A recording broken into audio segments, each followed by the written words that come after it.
24 siegħa wara li s-Sunday Times tat dettalji dwar kif l-eks Prim Ministru Joseph Muscat, l-istess wieħed li rnexxielu jirbaħ it-titlu tal-korrott tas-sena l-2019, tħallas għal dak li qed jiddeskrivi bħala konsulenzi li tal il-kumpanija marbuta ma' Steward Hearlthcare, NetNews staqsa kemm lill-Pulizija kif ukoll l-FIAU jekk bdewx jinvestigaw l-allegazzjonijiet serji li ħarġu.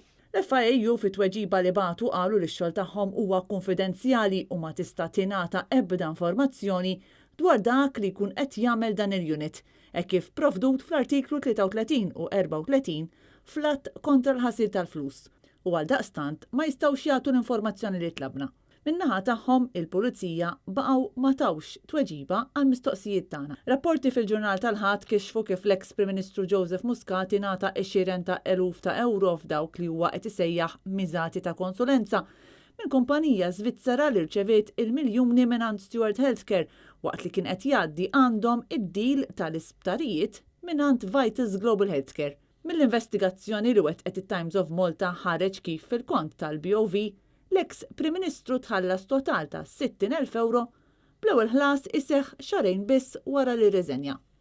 Il-flus tqasmu f'4 pagamenti, 2 minn kumpanija bl-isem ta' Accutor AG u 2 minn Spring X Media, żewġ kumpaniji li jitmexxew mill-avukat Wasaj Batti u li kollha għandhom indirizz fl-Iżvizzera. Batti ċaħat li għamel xi ħaġa ħażina f'dan id-deal iżda meta mistoqsi mit-Times ma rridx iwieġeb x'relazzjoni għandu ma' Joseph Muscat. Dan fil-waqt li żewġ persuni ta' karigi għolja li kienu jaħdmu ma' Batti qalu li kienu rreżenjaw minn Accutor AG fis-sajf tal-2019 wara li ġewhom suspetti serji dwar l-attivitajiet li kienu għaddejjin.